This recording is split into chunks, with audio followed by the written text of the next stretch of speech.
I welcome you to P3 training station. Students, आज की class में fire and ice by Robert frost class 10th इस poem के poetic devices को मैं आज डिस्कस करने वाला हूँ। Before I start this poem I would request you to visit my playlist where you can find both the summary and the line by line explanation of the poem Fire and Ice.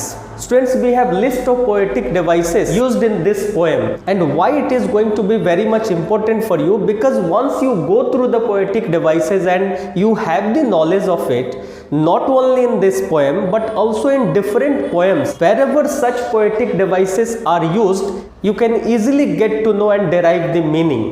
So let's start. Number one question comes, what is the rhyming scheme of the poem? So students, it's very simple. Rhyming scheme of the poem is A B A, A B C and B C B. In my another video I will deal all these rhyming schemes and different poetic devices in very much detail. You must visit my playlist. Here I am taking only devices and their examples from the poem itself. Second poetic device है assonance. Assonance basically is the repetition of vowel sounds in same line of the poem. As for example, I hold with those who favor fire. So यहाँ आपने देखा I hold में O का उच्चारण long vowel sound का उच्चारण है। With those यहाँ भी O का उच्चारण लॉन्ग वॉवेल साउंड्स का है, और इस तरह ओ जो वॉवेल है लॉन्ग ओ साउंड का उच्चारण यहाँ पे रिपीटेड हुआ है एक ही लाइन में। सो इस तरह जब कोई वॉवेल साउंड एक ही सेंटेंस में बार बार रिपीट हो उसे हम एजोनेंस कहते हैं, and you have seen the example in the lines. Next is alliteration. जिस तरह से वॉवेल साउंड के रिपीटेशन को हम एजोनेंस बोलते हैं, उसी तरह अगर पोएम में कोई दो वर्ड आसपास प्लेस्ड हो, क्लोजली प्लेस्ड हो, और उसमें कोई कॉन्सोनेंट साउंड्स रिपीट हो रहा हो, तो वो एलिटरेशन कहलाता है। जैसे फेवर फायर, यहाँ एफ लेटर जो कॉन्सोनेंट है उसका उच्चारण रिपीट हो रहा है, favour fire. Again world will, so W यहाँ कॉन्सोनेंट है और इसका उच्चारण रिपीट हो रहा है। Such repetition of consonant sounds in closely placed words are called alliteration. The fourth one is imagery. Imagery जैसा नाम से ही क्लियर है, जब किसी पोएम में वर्ड्स और फ्रेज और क्लॉजेस के यूजेस के द्वारा रीडर कैन परसीव, रीडर महसूस कर सकता है अपने डिफरेंट 5 सेंस ऑर्गन्स के थ्रू सम मीनिंग, सम फैक्ट, तो वहां पे हम इमेजरी पोएटिक डिवाइस बोलते हैं। So imagery is used to make readers perceive the things involving their 5 sense organs. Say for example, some say the world will end in fire. अब यहाँ पे एक सेंटेंस के द्वारा पोएम में आपके इमेजिनेशन को एक्सपाउंड किया जा रहा है। सो इस सेंटेंस के द्वारा यहाँ हम रीडर्स को ये मौका दिया जा रहा है कि we can now start the journey of our imagination. हम सोच सकते हैं कि कैसे पूरी दुनिया आग में तबाह हो जाएगी। So our imagination has got food now. So this kind of uses of lines in a poem which give food for thought, our imagination, it's called imagery. And this poetic device is very common almost in all the poem. छोटे छोटे sentences में, छोटे कम शब्दों में बहुत सारी meaning जो समेट ले, वही तो कविता है। The fifth one is anaphora. Anaphora basically is the repetition of a word at the start of different lines. अलग अलग सेंटेंसेस के स्टार्ट पे अगर सेम वर्ड्स का रिपीटेशन हो रहा हो तो हम उसको एनाफोरा बोलते हैं।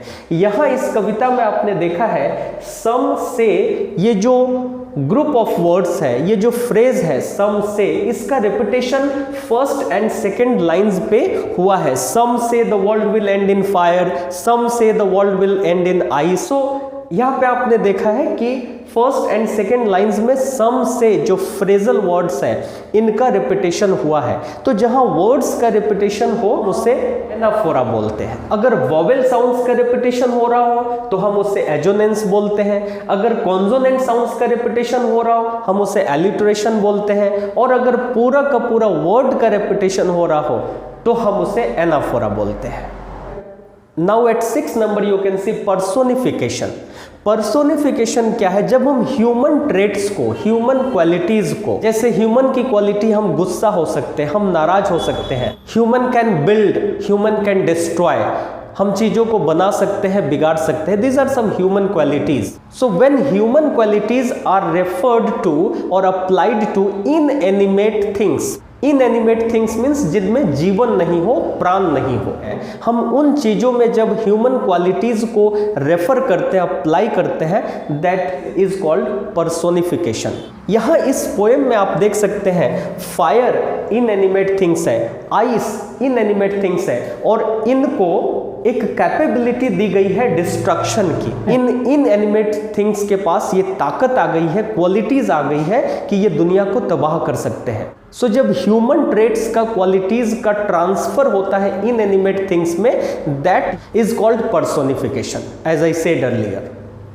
Eight 7th place you can see enjambment. Enjambment एक ऐसा पोएटिक डिवाइस है जिसमें कोई क्लॉज, सिंटेक्स, कोई थॉट, कोई आइडिया एक ही सेंटेंस में फिनिश नहीं होता है और वो रन ओवर करता है, स्टेप ओवर करता है to the next line of the poem. Sentence के खत्म होने पे मीनिंग खत्म नहीं होती, वो रन ओवर करती है to the next line. For example, from what I have tested of desire, यहां तो सेंटेंस ब्रेक हो जाना चाहिए था, लेकिन यहां पोएट ने क्या बताया कि हमारा जो डिजायर को लेकर के मेरा जो पर्सनल अनुभव है, अब यहां ये जो मीनिंग है ये रन ओवर कर रहा है दूसरे सेंटेंस में, that is I hold with those who favour fire. Second line में जाकर के ये पूरा का पूरा सेंस कंप्लीट हो रहा है। सो स्टूडेंट्स, अगर एनजैम्बेंट आपको समझने में परेशानी हो तो सिंपल ट्रिक है कि जब हम सबऑर्डिनेट क्लॉजेस का यूज पोएम्स में करते हैं तो वो एनजैम्बेंट का बेस्ट एग्जांपल होता है। And this you better know, subordinate clauses वो होते हैं जो दो सेंटेंसेस आपस में एक दूसरे पे डिपेंडेंट हो। तो ऐसे एक्सपेरिमेंट जब हम पोएम्स में करते हैं वो एनजैम्बेंट हो जाते हैं। 8th प्लेस पे मेटाफोर है। मेटाफोर आपको पता है यहाँ complete transition of character from one to another होता है। A word is applied to an object और an action to which it is not applicable. जैसे यहां आप देखिए, फायर डिपिक्ट्स डिजायर, यहां पे फायर की जो क्वालिटी है उसको कंप्लीट ट्रांजिशन मिला है और वो डिजायर हो गया है।